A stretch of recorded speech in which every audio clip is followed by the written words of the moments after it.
Hello and welcome to the Stateside Soccer Show. My name is Jordan Wiegand, and with me today is a man who has just spotted landing stateside. The paparazzi is out front taking pictures of a guy who has tons of luggage, maybe even baggage to some people, but Logan Stump.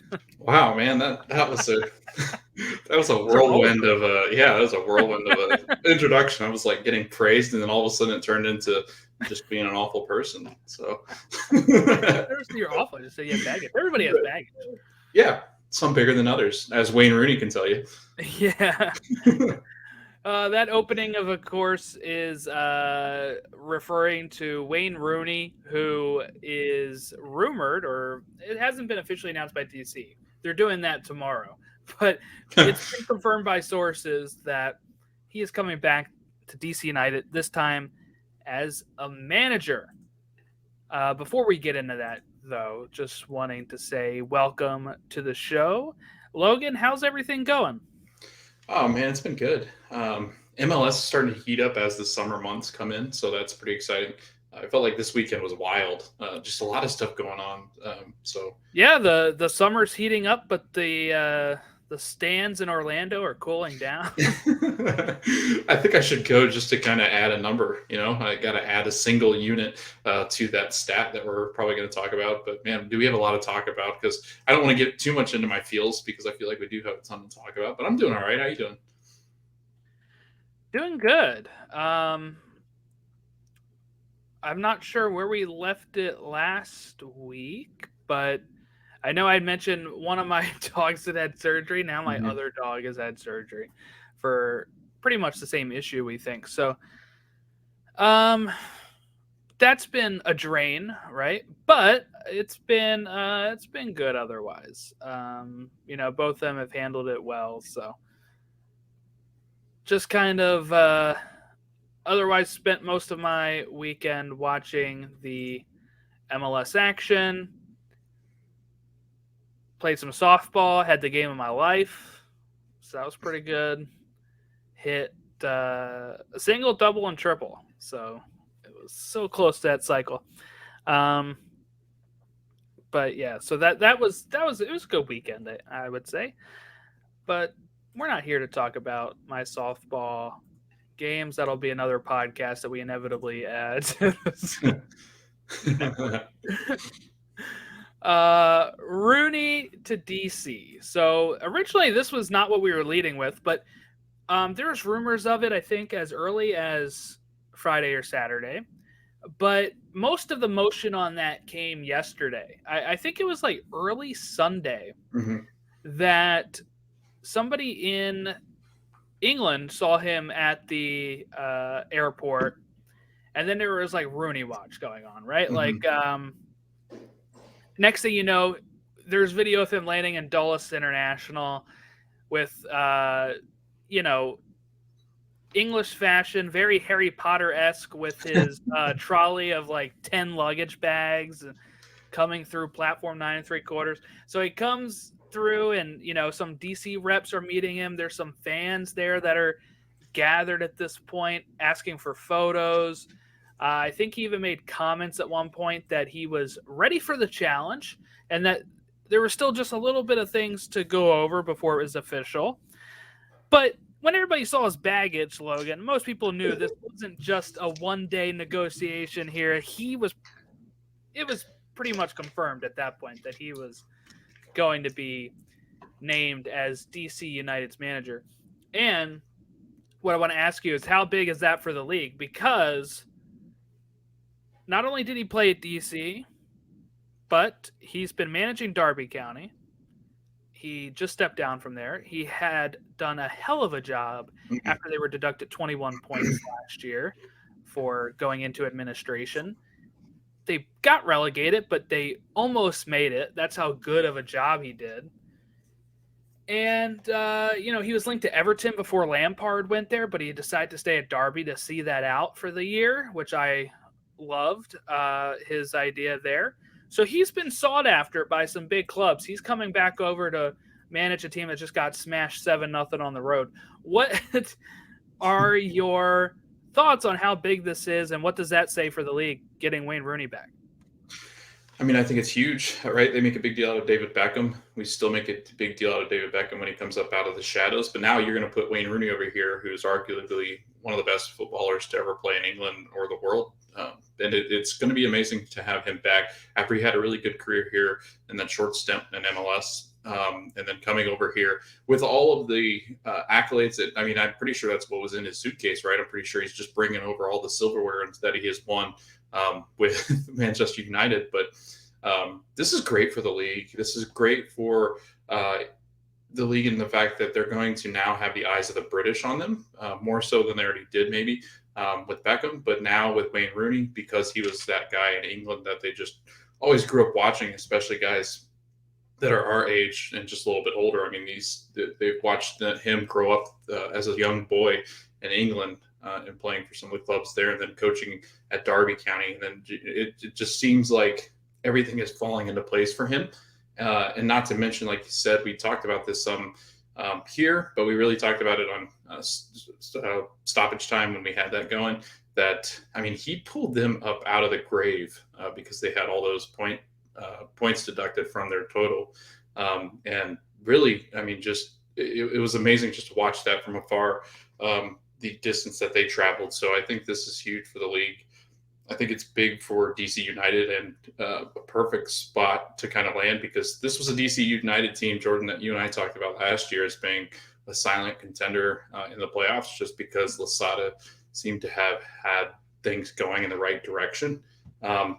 They go into this year and then they lose that. And it just seemed like things were falling perfectly into place for Rui to come over. And now that he's over, I think it's massive. I agree. And I love Wayne Rooney. Mm-hmm. I used to not like him. Back when I first started watching. But I just started to really admire him with, when he was with United and, Alex Ferguson and all that kind of stuff, that at one point I really hated both of them, but you kind of admire them. And now actually the longer it goes on with United being irrelevant, the more I admire what Fergie and Rooney and a lot of those players have done. So then, of course, he comes to DC, right? Which is in my backyard. I went and saw him play because for people that don't remember, I'm like halfway between Philly and DC. So I make it to my fair share of both at times. More of a Union fan, though. My dad's a DC United fan. So I've been, texting with him about this stuff. We've been I feel like the DC Twitter has been abuzz with this. I think it's a huge coup when, as somebody posted, that Wayne Rooney said he watched the game on Friday when the Union stomped them 7-0, and that he still decided to come here.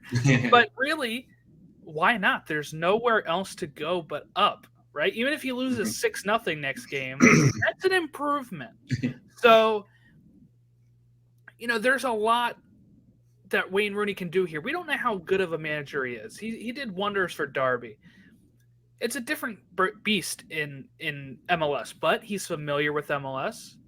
He's going to be familiar with some of these players that either, if there's still any around that played with him, I believe they are.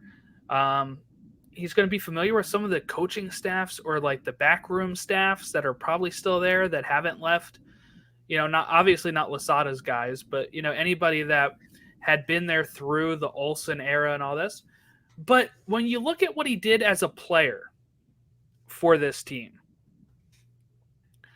Logan, he scored 23 goals in 48 matches. Wow. And led the club to 2 playoff appearances. And that was at a time where Ben Olsen wasn't really leading them to much at that time.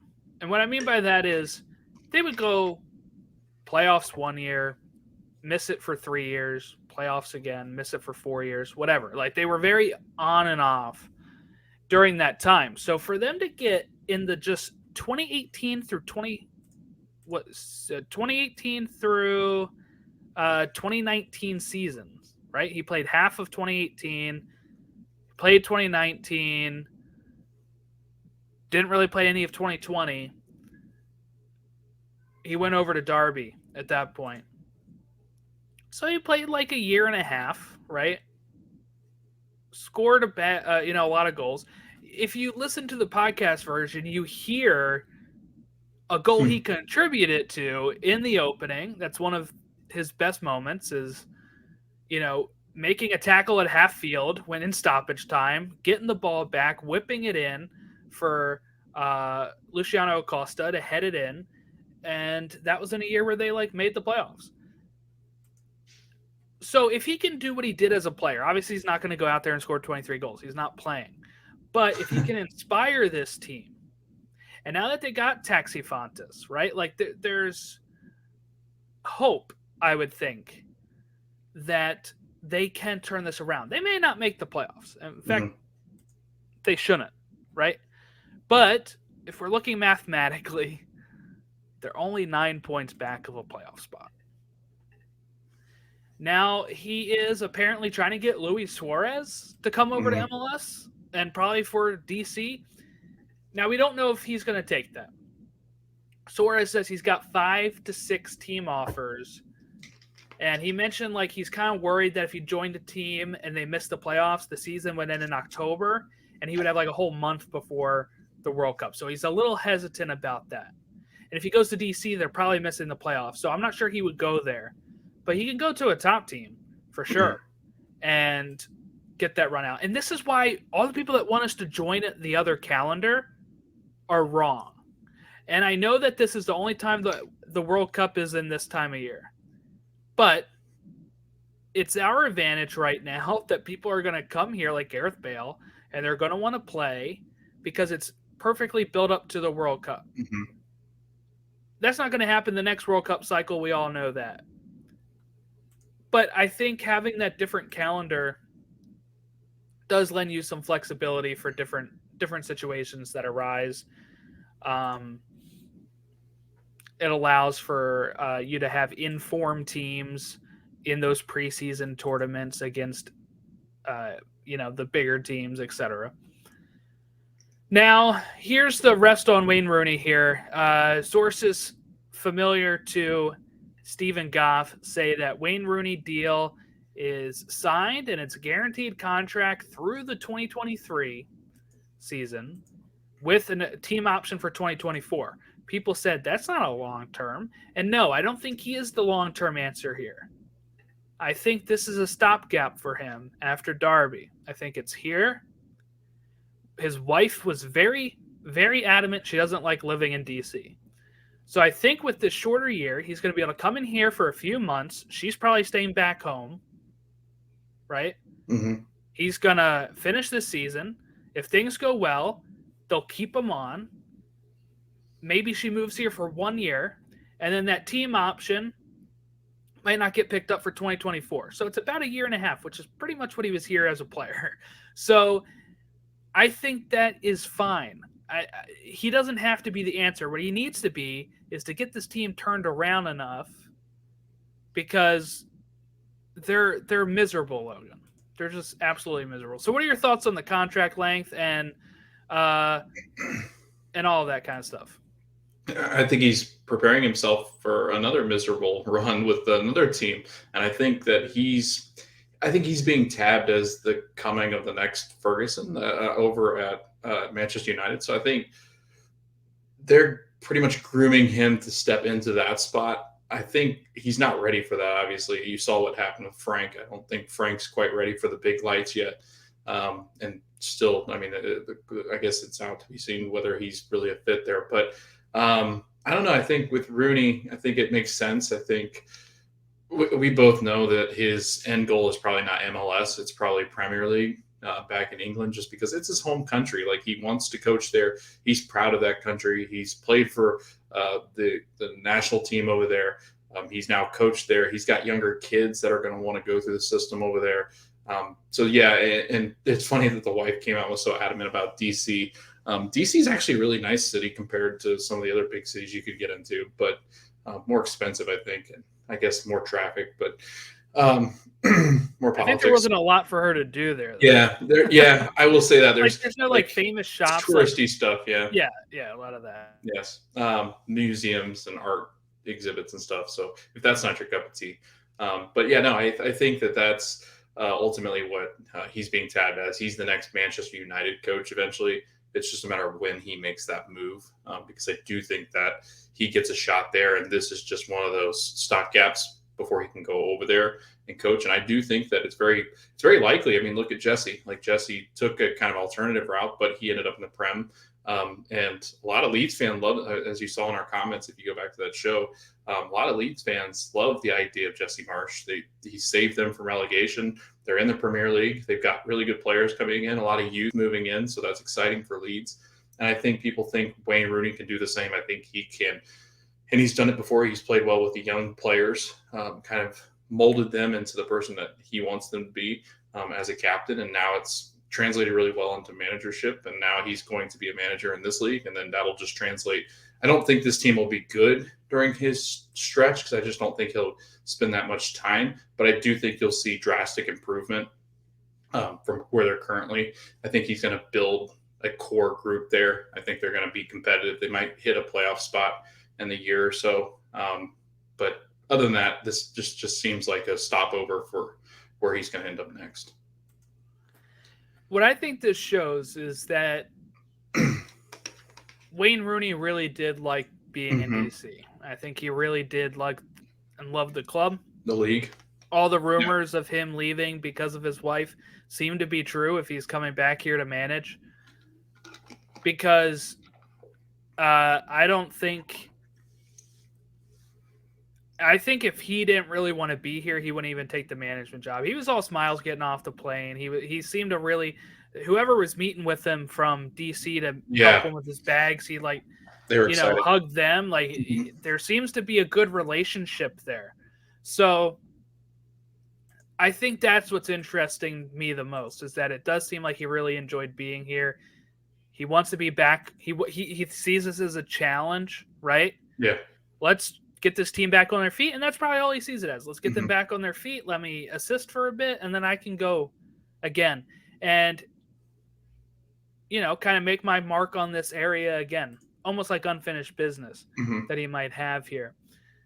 So I think that's interesting. One thing also that Stephen Goff points out is until he receives his work visa, which will take a few weeks, Rooney cannot be on the sideline. So until then, he's going to be a consultant. Chad Ashton is going to continue in the coaching role for at least this week. They have a game against Columbus midweek, and they have a game at Minnesota the following week. So you'll probably see Rooney not on the sideline. He'll probably be sitting in the stands or with the team or something in a box. I don't know. He'll be sitting somewhere taking it all in, and he'll be consulting probably during the trainings and stuff, but officially Ashton will still be the manager until that work visa gets sorted out, because this all happened so quickly. This is really something that happened really, really, really quick. I'm sure they were talking to him for a little bit, but like I said, first time we've heard about it was Friday.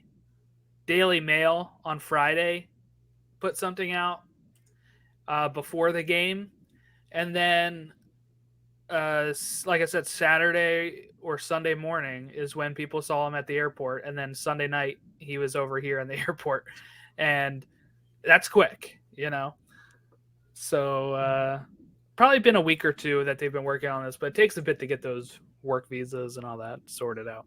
You know what I pictured? I pictured Wayne Rooney as the consultant. I just pictured Beard and Ted Lasso, where he's just sitting there real quiet. He's just his arms folded with his hat on, and he's just taking it after the coach's off. He's not actually really saying anything because he's got a good beard.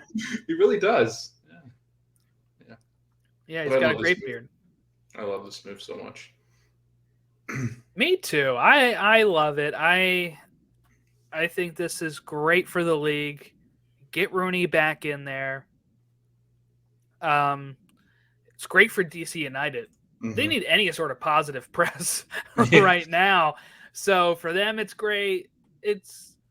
Overall, it's great. If it doesn't work out, like we said, it's a short thing, right? So then they'll have to find another manager. But why not give this a try if he's open to it? And he did a great job with Darby. So it's not even like they're doing it just for the name.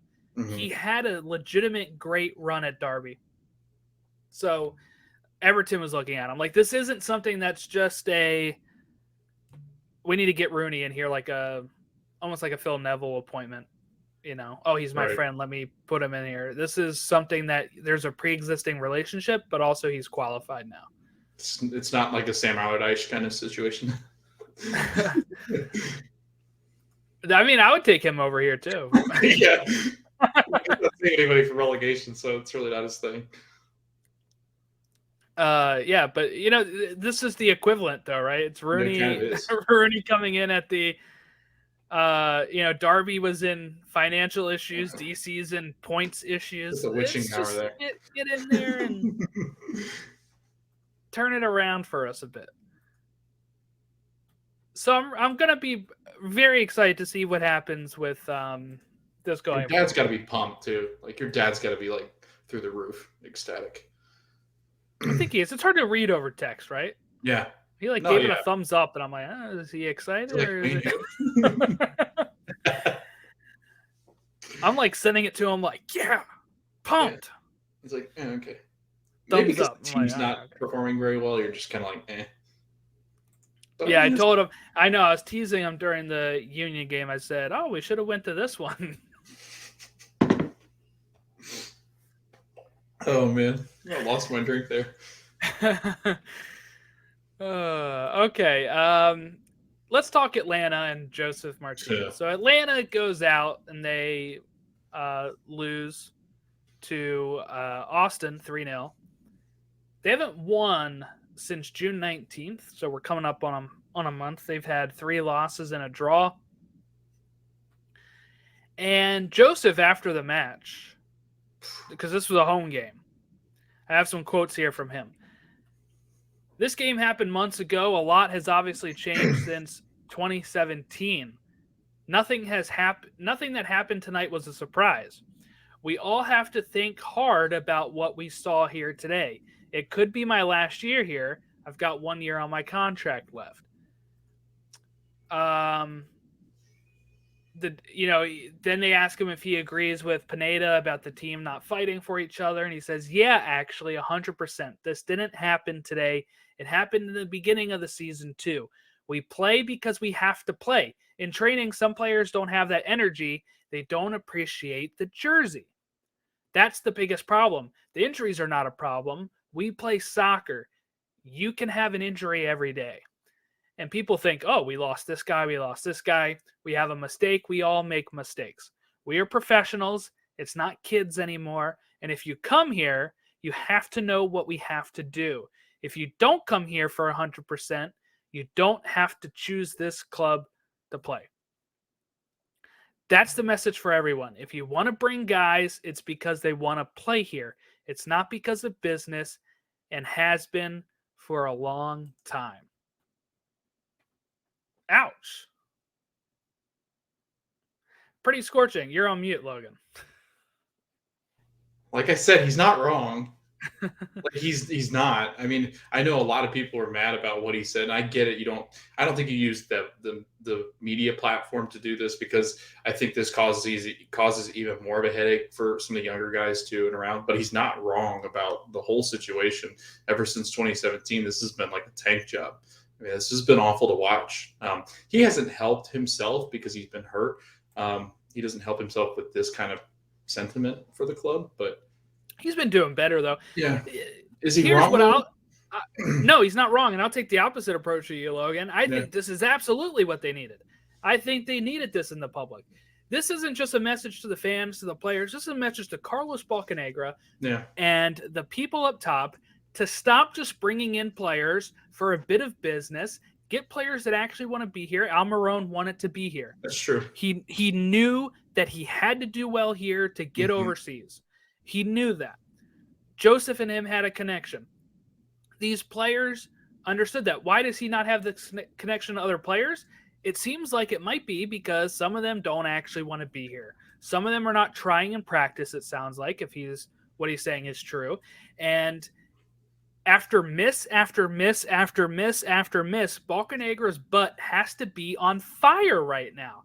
And the fact that it's not, the fact that he got like an extension before the season or whatever, is ridiculous. And I think this might be able to wake up Arthur Blank.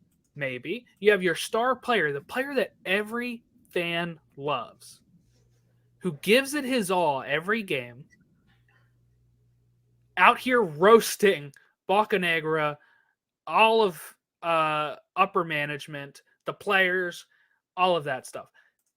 It's not a good look, I guess, but it might be the look that you need to see. You know, sometimes the truth hurts, and that's what this is. I rather this than him come out and be like, "Yeah, we just didn't do a great job today, but you know, next week we're looking at next week already, and I appreciate the fans for coming out, but we apologize to them, but we really got to do better."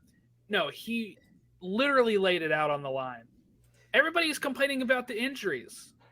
He's like, "That's not the issue." I'm sure part of it is the issue, but he's like, "That's not the issue. The issue is that the people that are not injured are not trying." So I really love what he did here. And here's something that, you know, MLS Buzz, right? An account on Twitter that most people follow, right? Insane follower account. He put out this stat, which I had no idea this was a stat. I had, like, thank you, MLS Buzz, for pointing this out. 1 win in 61 matches versus playoff teams since 2020 for Atlanta United. Yep.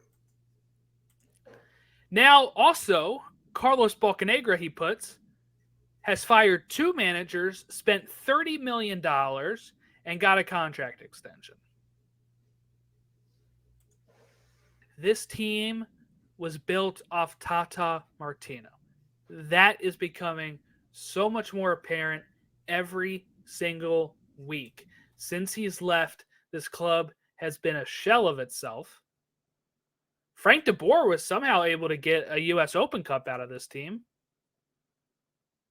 But since 2020, this team hasn't been good. This stat also comes from Ronald Pena, who put the 1 win in 61 matches. They did that, and I guess MLS Buzz put in the stats about Bocanegra and the money and the extension. So there you go. Not a good look for Atlanta, and I really wonder how in the world Bocanegra is not on fire right now. His seat has to be the hottest seat in the universe, Logan.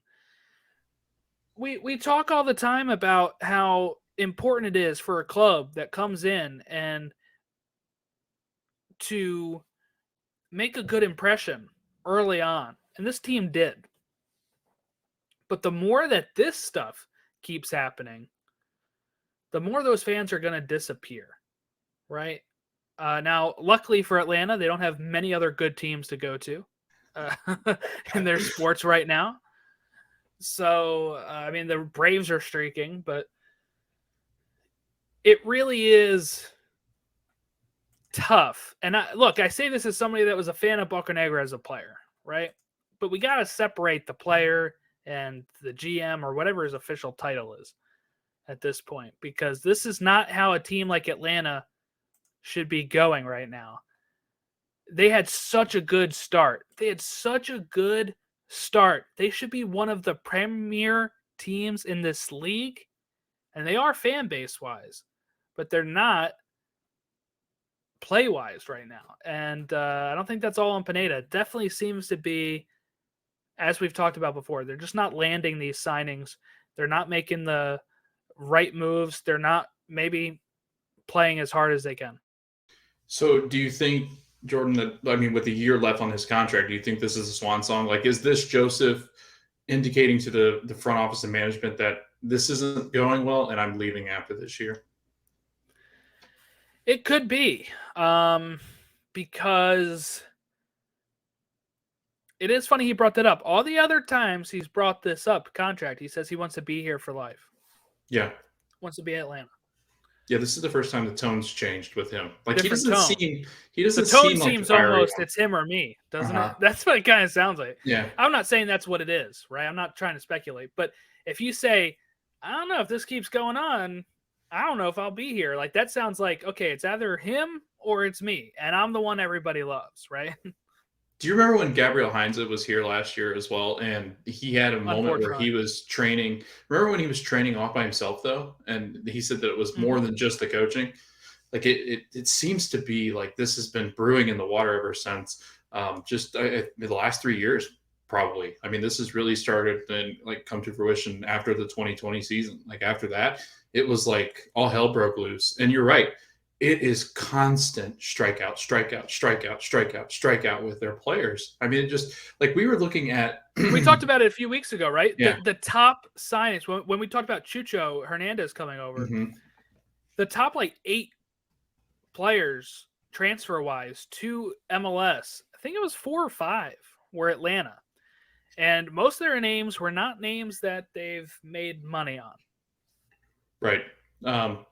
And Santiago Sosa, like that name too. It's just like they bring Sosa over, and he was supposed to be like this answer in the central defensive midfield, and it just like he's gone completely ghost. There's not much rumor about him anymore. He was like, I remember when he came on for the CONCACAF Champions League, and people thought like this kid isn't going to last like 6 months here because of how good he played. But now it's just like him, Barco. Like it just seems like they constantly hit the wrong button. Pity Martinez. Right. Right. So I just don't know. Like, I don't know. An interesting stat from Doyle's article on this. In 2020, Atlanta United have won just 3 of 17 games against playoff teams.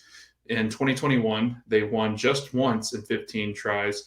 And in 2022, they've won just once in 9 games against teams currently above the playoff line. So, I mean, that just shows you how bad this team has been for the last 3 years. I mean, there's been a lot of turmoil. I think the club is in a really bad spot. Arthur Blank's going to spend a lot of money, but it looks like they're just spending it on the wrong product and not putting it out there on the field. And these are the loudest fans in the league. 68,000 on average, I think, come to their stadium every single Saturday or Wednesday or whatever it might be to watch a really good team play. And they set a bar high when they first come into this league. Now that bar is extremely low, and these fans aren't happy because they're tired of watching crappy soccer. And this is really the first year that this has gone really wrong. Right. I mean, last year they were in the playoffs, right? Right. They made a march at the end. They got lucky. They lose to NYCFC. Yeah. They're in 11th place. Now they're 6 points shy. But when we look at this, right, 3 points higher than where DC United is right now. That's it. And DC has a game in hand on them. So that's not great for Atlanta United. And I don't think this is like the spark that's being lit. I think this is like him taking a torpedo to the side of a ship. Like this seems much more ingrained into the organization than it is writing on, because he never came out once and said Gonzalo Pineda. Like he never really had to mention that. This was above him, and you never really see loves players, Pineda, I think. right? Yeah. You never see players go after GMs like that. Like you never see like them going, well, look at the crap they put on the field. Like you don't ever see that. But this is literally, I think the only other place you see that is baseball. Baseball, they do that sometimes, but this is going above the manager and going for the belt of the people that are paying his paycheck, I guess, or giving him his paycheck every week.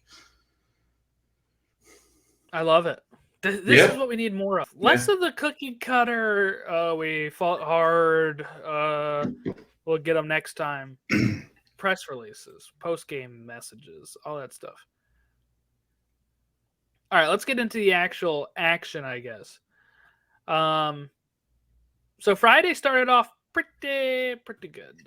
Philadelphia Union wins 7-0 over DC United. Carranza with a hat trick and becoming player of the week for, I think, Eastern Conference or however they do that for MLS now.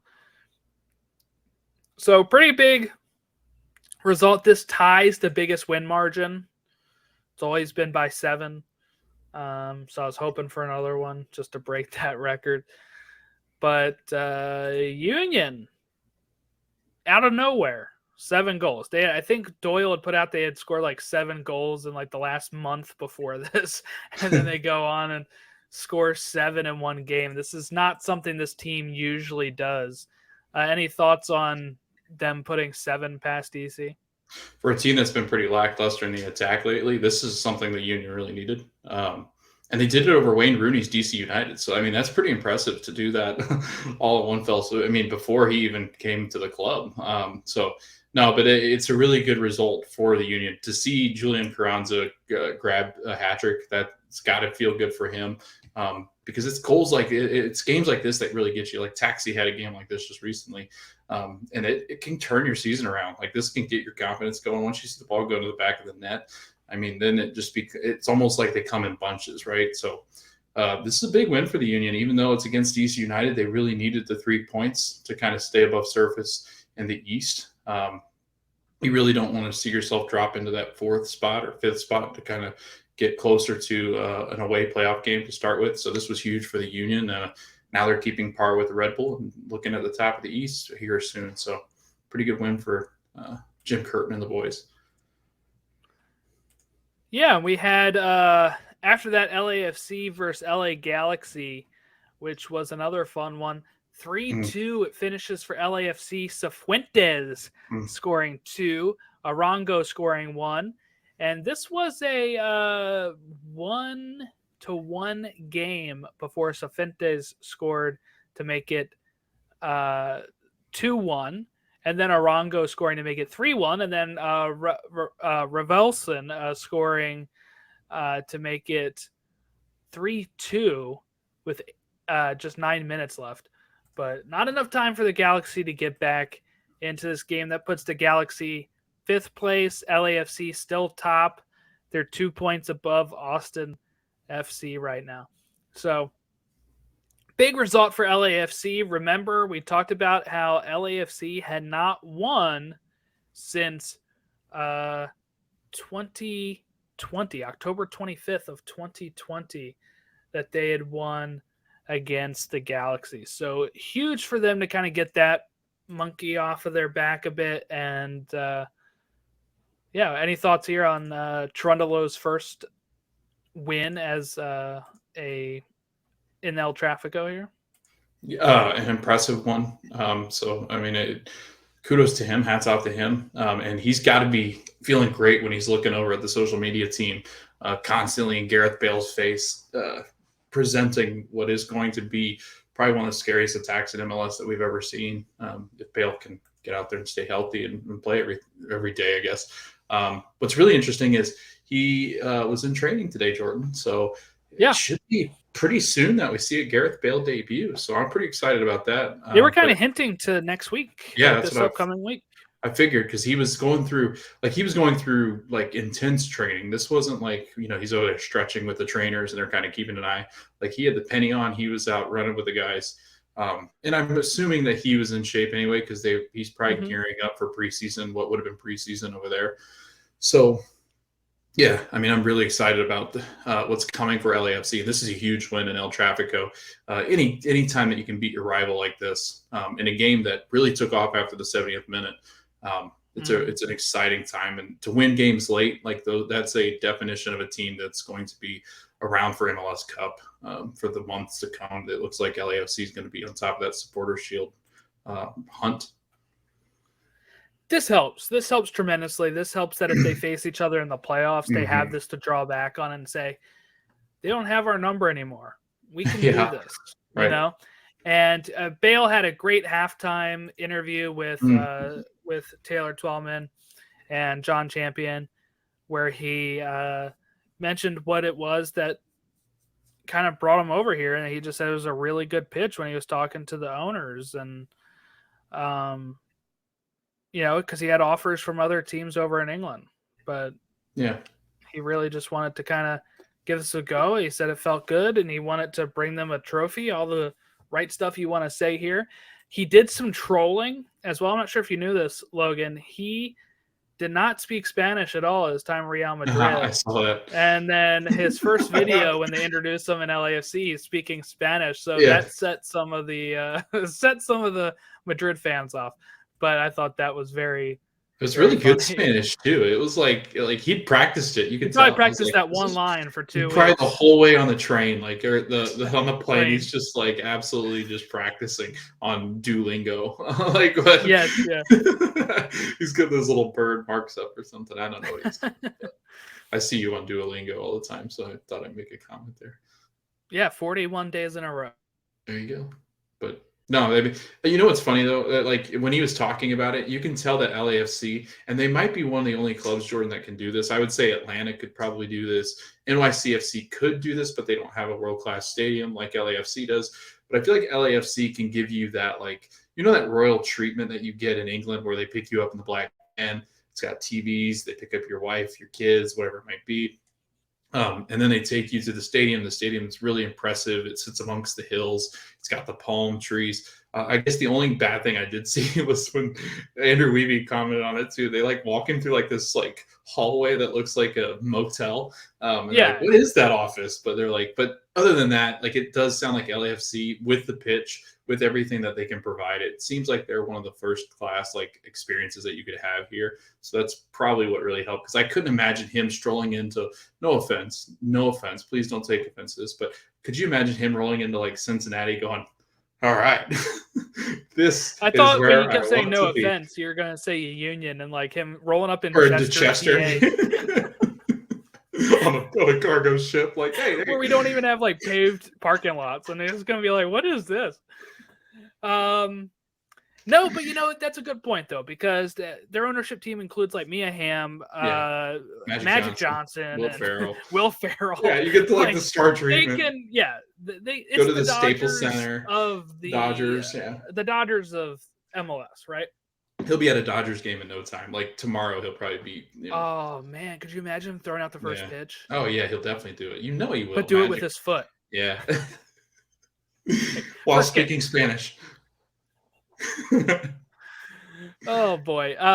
So also going on during that, for whatever reason, I hate when they do this. I hate when they put a televised game. They're doing rivalry week. They have two televised games, and then in the middle of one, kicking off Vancouver, Minnesota, is so weird to me. On a day where you only have 3 games, either spread it out or put Minnesota on the Saturday or something. Minnesota come back from 1-0 down. Lucas Cavallini scoring for the Whitecaps. They score in the 71st minute with Kamar Lawrence. Luis Amarilla scoring in the 84th, and Fragapane in the 88th to get Minnesota 3 vital points on the road that puts them up to 6th place in the West, where Seattle have dropped out of the playoff spot right now. So pretty big result for Minnesota. This is what they needed. They've won now 3 in a row against the Galaxy, against RSL, and against Vancouver. So Minnesota, the Loons are flying high. Any thoughts on the Loon? Really important win, like you said. In the West, man, you cannot drop points. Like if you can get 3, you need 3. Even a 1 point could be the difference between you in the playoffs and out of the playoffs. Like if you're taking draws all the time, then you're going to end up out of the playoffs quickly. Because I mean, look at that West from I'm looking at the goal differential. There we go. From RSL down to, even Vancouver. It's just 6 points that separate them. So, gosh, man, you lose a game where you have like a bad spell of games. I mean, you could go from 3rd all the way down to like 10th. That's got to be terrifying. We're in the East, you wouldn't even drop like 3 spots, but you'd be like, where's the rest of the league? But no, this is huge for Minnesota United, and it's huge for our boy Adrian Heath. You know, we really like that he got a contract extension. And, yeah. Well, that shows why he got one now, I guess. I don't know. Until they start losing again. Oh, man.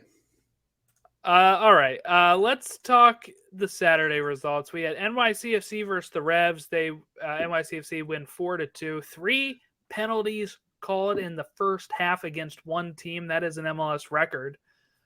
Castellanos did miss one of them, but they win 4-2. Red card on Andrew Farrell pretty early in this. I thought it was in the second half, but it's at the end of the first half. That whole first half was just a mess for that game. So unfortunate for Revs fans. NYCFC up to third place. Revs in ninth place. They're kind of back out of the playoff hunt a bit. They've had 2 draws in a row and then the loss. Only 1 win, and that was against Minnesota in the last 5. So a little bit of a struggle there. Also, I saw a lot of complaints about NYCFC's field. And yes, it's awful. I'm on the side of everyone else that says, get this team out of Yankee Stadium. Mm-hmm. It is embarrassing. It is so embarrassing, Logan, that the team club that owns Manchester City, right. The team that owns Manchester City, a team in like Australia, they just bought another team in Brazil. They have another team that they just bought in like France or whatever. Yeah. It's embarrassing that they cannot get a stadium sorted out. Even if they're trying to get like a deal with the tax stuff or not doing a private funded thing, right? They can afford a private funded thing. They're owned by the Yankees and they're owned by City Football Group. They have enough money to build their own stadium without taxpayer cuts or without making a deal with the government. So if that's the holdup, I don't know. This has dragged on for way too long. They need a new stadium. The stadium sucks. They don't have an official home. They bounce around to like 3 different venues now. But it's not fun watching on TV a game in a baseball stadium. Yeah. With the field looks awful. The sod looks awful. It all looks bad. It looks like a parody. It looks like a joke. Like it looks like a street ball game of like it looks like slam ball. They might as well put trampolines out there and let them go nuts. So it feels like rec league when you're like playing rec league and you're like indoor soccer is what it feels like. Right. Like yeah.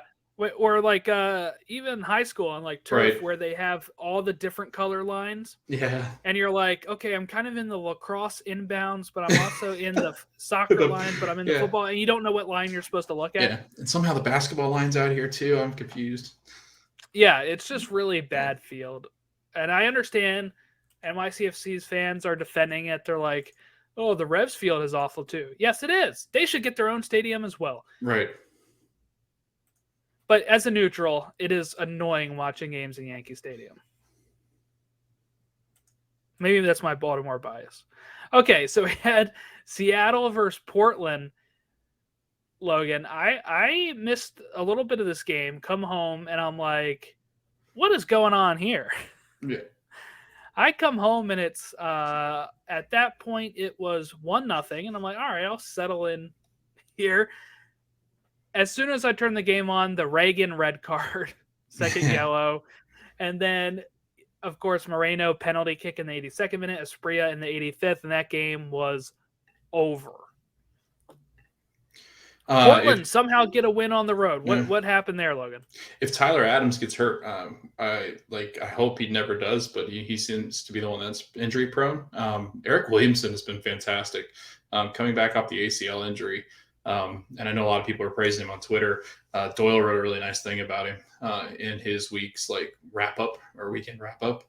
So if you really want to see some really good stuff that's written on Eric Williamson, much more of like the actual soccer analysis, go over there. But for just a casual watching the game, he changes a game. I mean, he's really come into his own as a kid that's just only 25 years old. Probably a guy that eventually moves on if he can just stay healthy. But man, he's really changed the way that Portland have played. And Portland really needed some game changers. I mean, they've really not had a great season. It's been pretty lackluster as far as Portland is concerned. So I feel like anything that can spark them is going to help. And Niasgoda is finally starting to kind of come into his own. He's got 7 goals. So that's really helped. But I mean, this team is really starting to kind of find its rhythm. Where I feel like sometimes Seattle, like you're like, oh, they found their rhythm. And then all of a sudden it's like, oh, no, they haven't. It's like up, down on the roller coaster ride. Whereas this Portland team, slowly but surely, Jordan, has really started to kind of climb and seem to kind of have found their groove a little bit, where they're starting to get points and collect points to head towards the top of the West. Haven't lost in their last 5 games, collected 11 points. So I mean, Portland's really starting to play pretty well. Yeah, they're even on points with Seattle. Seattle still has 2 games in hand, so Seattle will probably chalk this up to as we'll get them next time. But 2 losses in their last 5 for Seattle, with 1 win sandwiched between those 2 losses. So they'll definitely feel like they could have done better. They drop out of the playoff spot. Now it's going to be a very interesting playoff race in the West. I think the West playoff race is going to be the one to watch here. Yep. You have LAFC, Austin, RSL, Dallas, Galaxy, Minnesota, Nashville in playoff spots right now. And you have historical teams, historical in quotation marks, but like Seattle and Portland, who have constantly been one of those 2 in MLS Cup finals since 2015, on the outs right now. Sporting KC, another team that's historically there in 13th. There's only so many spots that they're going to be able to take, and it's going to come down to – it's still early, right, to say it's going to come down to, because if Seattle wins another game, they're all the way up to 4th place.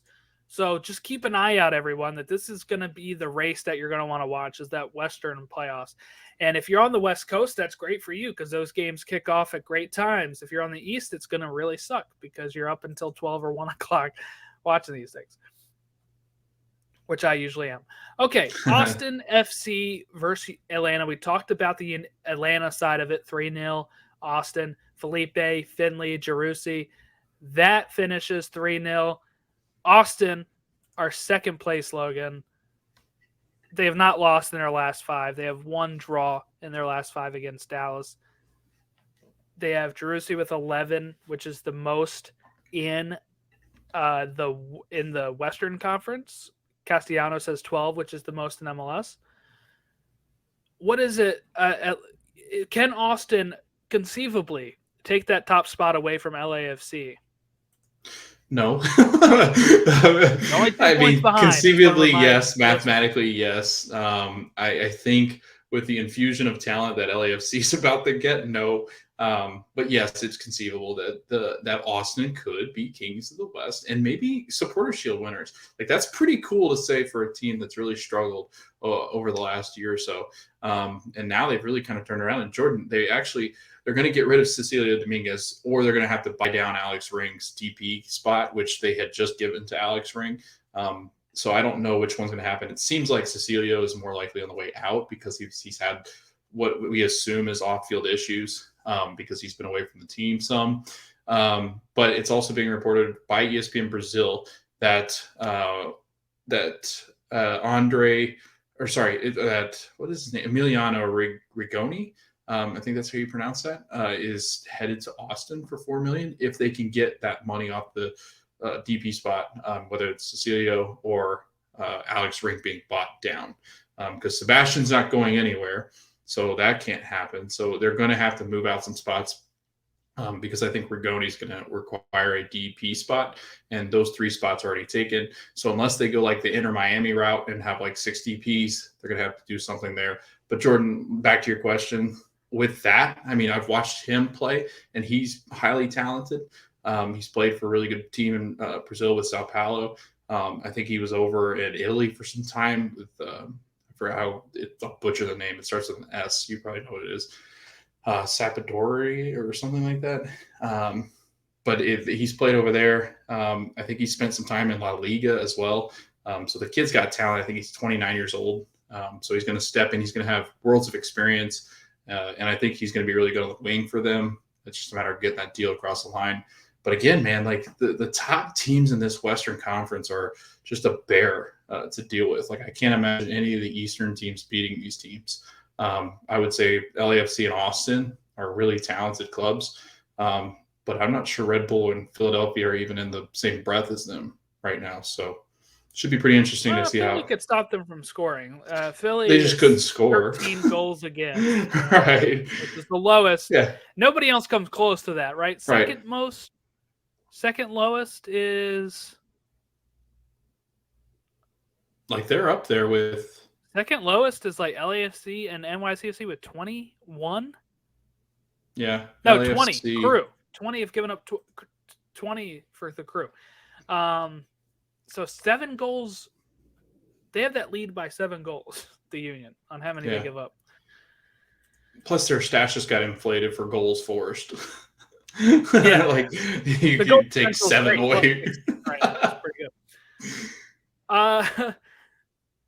I think Austin can do it. It's not bad if they don't, right? If they don't overtake LAFC, they'll be they have a 7-point gap between them and RSL. Yeah. If they keep going the way they're going, Logan, they literally, I think, could wrap up the 2 seed a week quickly, like 3 weeks before the playoffs. I mean, that's what I'm kind of looking at right now. So that'll be pretty interesting. We had SKC versus Montreal 2-1. SKC won that. That puts SKC still in 13th place in the West, but Montreal is now in 4th in the East. Orlando's getting a little closer to them, and Charlotte's getting a little closer to them. Cincinnati's getting a little closer to them. So it'll be interesting to see if Montreal can kind of shake off whatever they've had going on. We had Charlotte beat Nashville 4-1. This was a pretty big away loss here for Nashville. Penalty kick for Fuchs in the 26th minute, Swiderski in the 61st, Sergio Ruiz in the 89th, and Shinashiki in the 90+1. Hani Mukhtar with a penalty in the 67th minute. So there you go there. Anything about Charlotte, who've even despite firing their manager, have kind of kept going? That's a huge home win for them. They're in the playoff hunt still, and the more points you can collect in the East, the better off you're going to be. Just because, like you and I talked about this, it seems like there always is a spot in the East where nobody wants it, and this year it seems to be that 4th spot. So it seems that anybody can grab that 4th spot, and if you really want to be a home playoff team, could you imagine if Charlotte somehow snuck up and grabbed? Because they conceivably, Jordan, they could, because Montreal, the way they're playing, they've been awful. And Orlando doesn't want the home game. And yeah, you'd rather Orlando, be on the road, honestly, right. with how they play at home. Honestly, you're not wrong. I'm right now to the point where I wouldn't even be shocked if Orlando missed the playoffs with how bad they're playing. But it's going to be an interesting watch. The 4th spot and below in the East, the fight for that 4 through 7 is going to be just a bloodbath of really bad soccer, I think. Which is a bummer because you really want it to be a little tight race because they're playing well. But right now, it just seems like which team is not bad right now. And that's who's got the 4th spot. Well, I think Shinashiki has really helped Charlotte. Oh, if you yeah, look at his stats, 9 games, 6 starts, 5 goals. So he's been great. Rapids got rid of him for whatever reason, and here he is having a whole new life here at Charlotte. So that's pretty good for Charlotte to be able to add those 5 goals. I mean, he ties for Dursky for top goal scorer because he missed some time, and he got on his 5th goal this game as well. We also had in the rivalry week, well, these weren't really rivals. Toronto, San Jose finished 2-2. 2 very bad teams, splitting the difference there. But really interesting news for both of them. Mark-Anthony Kaye is headed to Toronto. Yes. And Jordan, did you see what just recently dropped on Twitter? Landon Donovan. Yes, I have it up here. Yeah. He's a finalist for the San Jose job. 6 other people, right? Or like him included. Yes. Yeah, he's one of the 6. Yeah. So here's the thing. He's one of the 6 finalists. Mm-hmm. This article also says they've interviewed over 10 people. So they've only narrowed it down 4 people. Yeah. It's like the second round of interviews, like when you go in for the group interview next. Yeah. This was just a phone interview. He was, he was a candidate for RSL before they went with Mastroeni, and he drew his name. This would be interesting. He has history playing with the Quakes. they kind of hate him now because he did go to LA. So that's an interesting thing there. If he's not very beloved by the fans, so if he actually went there and started doing well, that would turn that around, I guess. But yeah, he currently coaches the San Diego Loyal. They're in this, USL Championship. They sit third place in a 14-team conference, 34 points from the 19 games played. He's also the co-owner and executive VP of soccer operations for San Diego Loyal. So we don't know what he would do. He spent 4 years there in San Jose. He won 2 MLS Cups with them. Then went to LA Galaxy after trying out at Leverkusen. So the fans kind of don't like him there. But if he was to get the job, it'd be interesting. Will he want it? Will he withdraw his name again, Logan, do you think? I think he will. I think he gets to a point where because honestly, all the offense, because San Jose have just been a hot mess of a team. But I think he deserves better, right? I think he does well with that USL team, and I think moving on from San Diego will be good for him. But I don't think this is it. I think there might be another chance for him later on down the road. That might even be Charlotte. that might be a team that he doesn't have any connection to, obviously, but I think something like that is more realistic for him. Why likes to live in LA. He likes to live in Cali, though. But why would you want that LA? If it's not going to be LA teams, why in the world would you want to touch San Jose with the 10-inch pole right now? Maybe because they're past. Maybe because of the past. Maybe because he thinks he can actually do the job, or you just want to get an MLS job. Yeah. Yeah, they think most of the reason why he withdrew his name from ourselves because he already knew he wasn't going to get it. So save face a bit. So if he has the idea he has a shot at this, he'll keep his name in contention and maybe he'll get the job. But it's a little different being a manager of a team that you co-own compared to a team that you don't. But let me say, while I say San Jose fans don't really like him, it could increase the attendance numbers maybe a little bit. Casual fans that are like, wait, Landon Donovan is our... That's like the one American every American knows. Right? I think if you went on the street and asked somebody to name a U.S. soccer player, they would say Landon Donovan or Clint Dempsey. Right. That's it. Maybe Tim Howard. So I think that... for sure, it could get some casuals interested that say, hey, you want to go just watch Landon Donovan coach the team? Donovan? I think he could, drive some interest there, but that's not why you would want to hire him as a coach. So no. We'll see. He's done good with San Diego, so maybe he could do something in San Jose, but that whole club seems dysfunctional. Last time an owner hired a manager out of Spider, I guess, for entertainment value, you've seen how successful Ted Lasso has been. So, anything's really possible, yes. Yeah. Okay. Cincinnati with the Red Bulls drew 1-1. Orlando, after a lengthy delay, they should have just canceled this game with a stoppage time own goal. This was brutal. Horrible. Sorry, Orlando fans, and sorry, Miami fans. That game was not good, and it finished on a pretty bad note with that. Miami fans are probably upset with that. Orlando fans are probably upset that they couldn't score on Miami without an own goal at home. So again, Jordan, only 2 shots in the 18.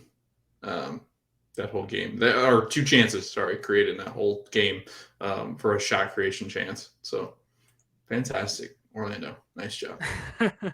Chicago blew a 2-0 lead. Crew came back and won 3-2. Chucho Hernandez scored his first goal for the club. And Houston Dallas finishes 2-2 in what was a fiery game. And can I just say real quick, stop throwing stuff at players. Yes. What I also got is that Houston fans are a little unhinged. And what I mean by that, and I don't mean it I guess I mean it in a bad way. We'll see. I don't know how many Houston fans listen. But what I'm trying to say is, I know some of you are probably very sensical, right? Where you shouldn't throw stuff at fans. But some of the people replying, sorry, this is not Houston fans. This is Houston fans. Yeah, sorry. Some of the people replying to Dallas accounts were like, well, Ferreira shouldn't have celebrated in front of the fans. That's bull crap. He can celebrate wherever he wants. He's on a player. He's on the field. That doesn't give you the right to throw something. I don't know. I find that stupid. And I was kind of following along, but where did the racist comments start coming in? Like, a lot of people are blaming Mexican people or something. Like, yeah, what was that all about? Trying to say because of Hector Herrera playing there, a lot of Mexicans came down and they're the cause for throwing and stuff. that they're the ones that were throwing stuff. Okay, but we don't know that that's for sure. But I was going to say, like, if you go through another, like you were commenting on that, I think it was the Dynamo podcast that was like, or the Dynamo pod or whatever it was, they had a thread too. And it was like every single racist comment that could be made towards a Mexican fan was being made. It was like, this is horrible. Mostly because a lot of their population is going to be from Mexico. So I don't really understand why they attack other races. And I know they've had instances where Mexican fans have used gay slurs. So I think that's part of it, where American fans think that it's just always the Mexican fans that come in, but it's such racist crap, which I can't stand. But I thought soccer was more accepting, but it's clearly not. It's about the same everywhere. Yeah. Salt Lake and Colorado go to a 2-2 draw. So really, I've been the curse of Salt Lake since Nice job, Jordan. But you're welcome. In that too, Jordan also actually mandated that they he made them change their security at the stadium because of how scary Jordan is. You know what though? I didn't have any problem walking in the other way either. It was like by the time I got there, it's just like you walk right in. It was very easy. But I do like that right after you left, they're like, we need to up our security. So So we let that guy in? We got to up our security. And let's just talk some of these attendance numbers real quick before we go. They have these out. It's a list of games that include July 9th. So it has all the dates and what they're averaging. And the lowest one on here averaging is Inter Miami, it looks like, with 12,000. We're not much higher than them. No, you're at 13. Orlando is at 13,000.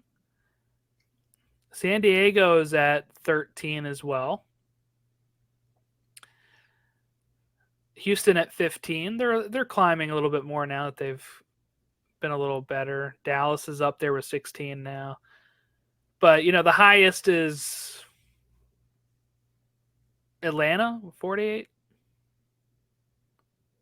Seattle's 34. Charlotte 32, Austin 20. So getting some good averages. Total for MLS average 20,000. But Orlando is a little sucky because I think they fit 25K in there. So yeah, it's usually half capacity. It's really tough too, though. I'm not making excuses for us, but Miami and if you've ever been to some of these southern stadiums, you also probably wouldn't want to go sit there for 2.5 hours in the middle of the summer here in Florida. I know it's hot elsewhere, but Dallas has issues. Houston has some issues.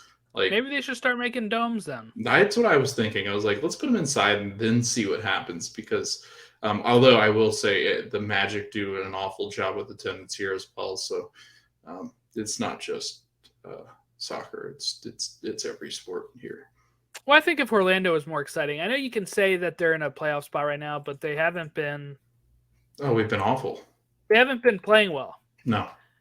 And I think fans know that. Just because they look at the standings doesn't mean that they're like, oh, we look pretty good. They're going to know how it looks. So I think that's an issue, but of course, we'll see. Let's hit the Match of the Week preview.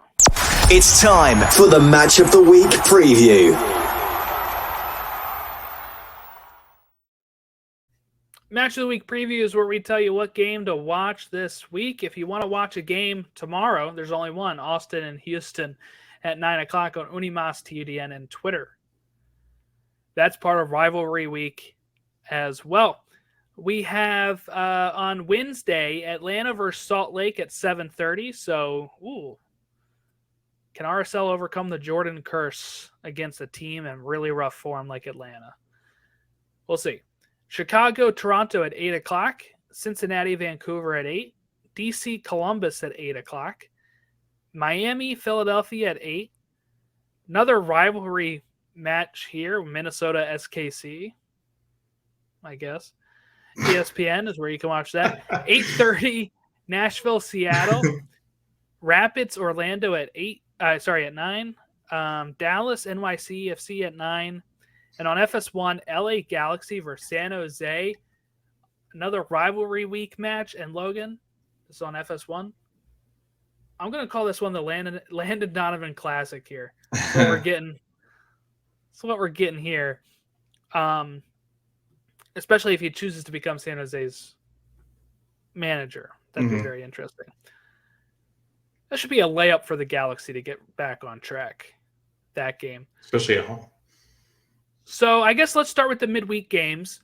Any game that sticks out to you that you would recommend people to watch for these Tuesday or Wednesday games? I definitely avoid the Orlando and Colorado game. I guess if I had Colorado's not playing well either. Yeah, there's not a ton of good games here, so I'm just gonna pick one at random. I'm gonna go.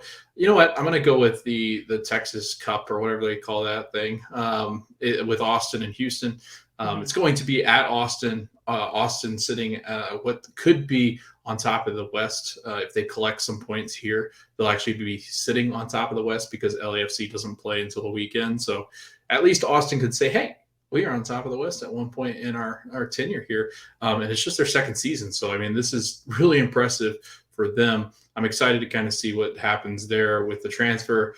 And then, I don't know. I really like the way Sebastian Giroussi, Golden Boot lead candidate or runner, he's ahead of the pack with 11. So always excited to watch Austin, but there's just not really that many good games on midweek. So I guess I'll watch this because I want to see if Austin could get on top of the West because their fan base would go absolutely nuts. So I think I will have to go. I really like the Landon Donovan Classic in LA San Jose, but I'm going to go with one that actually has repercussions to the standings, and that's Nashville and Seattle. At Nashville, Seattle dropped out of a playoff spot. Nashville is like right on the edge of a playoff spot. They're right in there. This is a chance for Seattle to kind of jump over there, but it's also a chance for Nashville to get right after a pretty bad loss on the road and to keep that playoff spot. So some good stuff on that. Let's go to the weekend games here. We have Montreal, Toronto at 7:30. Philadelphia Union versus the Revs at 7:30. Chicago hosting Seattle at 8 o'clock. Miami hosting Charlotte at 8. Minnesota, DC at 8 o'clock. Rapids and LA Galaxy at 9. Dallas hosting Austin at 9 o'clock. On Sunday, we have Atlanta, Orlando for rivalry week, 3 o'clock on ABC. New York Red Bulls versus NYCFC at 5 o'clock on ESPN. Crew versus Cincinnati at 7:30 on FS1. Nashville LAFC at 8:30. RSL KC at 9:30. San Jose Houston at 9:30. And Portland Vancouver at 10:30. I'll go first this time. I think you know which one I'm going to pick here. I do. It's the game I'm going to be at. It's kind of the rule. Kind of the rule for these for me. I'm not looking forward to it. New York Red Bulls versus NYCFC, 5 o'clock ESPN on Sunday. I will be at Red Bull Arena. Red Bulls are top of the East. NYCFC is in like third or fourth, right? Third, with Union in between them. So that's going to be a pretty interesting matchup as a Union fan, but also just as a Hudson River derby. at Red Bull Arena, which is an actual nice stadium to watch a game in compared to Yankee Stadium. So I am very excited for that. How about you? Yeah, I'm going to go with the Crew and Cincinnati game. They both sit 7th and 8th in the playoffs. Out of the playoffs for the Crew and in the playoffs for Cincinnati. And that game is going to be at lower.com or lower field, or whatever the hell they call it. Lower.com. Thank you.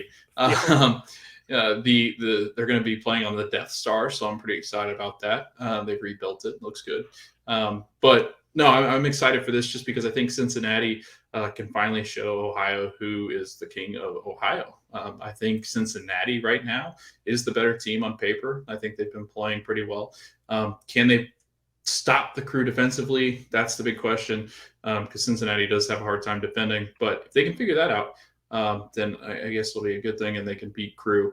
I don't know what they call their little cup, though. Like, Hell is Real. Hell is Real? Is that their cup? Okay. Oh, that's the Derby name. Yeah. I don't know if they have a... Yeah. I don't know if they have a cup name. I'll give them a cup name. It'll be the Skyline Bowl. Speaking of which, we're getting a Skyline Chili here, so that's exciting. That's another reason I'll be rooting for Cincinnati, because I want to see them, and I love the Weigel twins, so naturally I'll just root for Cincinnati. But no, I'm really excited to see what they've got. You're saying the Crew are going to find out that hell is indeed real. Yes, in this hell game. is indeed real. Lose to Cincy. Yes, and the Northern team, they're colder than ice. So, yeah, that's what I'm looking forward to. But Shaq Moore was rumored to go to Cincinnati. Jordan, I don't know if you saw that as well. Yeah, that's been a rumor, which would help them tremendously. But I'm not sure it's the step Shaq wants to take right now. So I guess we'll see what happens with that. But if I'm going to play for anybody, I'll be Pat Noonan. Will be high on the list. So. Yeah, and I think something that is a runner-up here would be Nashville LAFC, because I think that one just looks fun. Mm-hmm. Maybe I'll be home by then. I'm not sure. Probably not. That's an 8:30 game. Maybe my dad will be driving and I'll be watching it in the passenger seat or something. But yeah, so there we go. Hitting up New York NYCFC, so I'm hoping to have fun with that.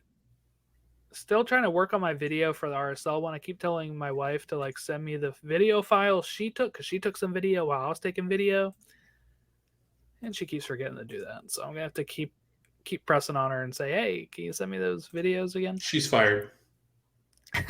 Also, Saturday, I'm probably gonna miss some of those games because I'm gonna be at Everton Arsenal in Baltimore. So that'll be a game that I will be making an appearance at. So that'll be fun. Matt Turner, you'll get to see Matty.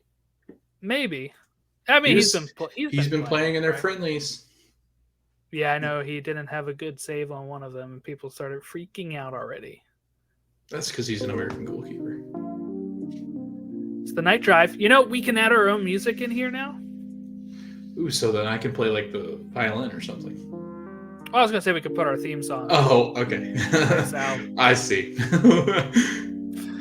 Wow. I don't know if I want. Yeah. But my sister played the violin growing up, but I'm kind of violined out. Yeah. And I'm not sure you would be that good at it. No, but I would sure keep you stringing along.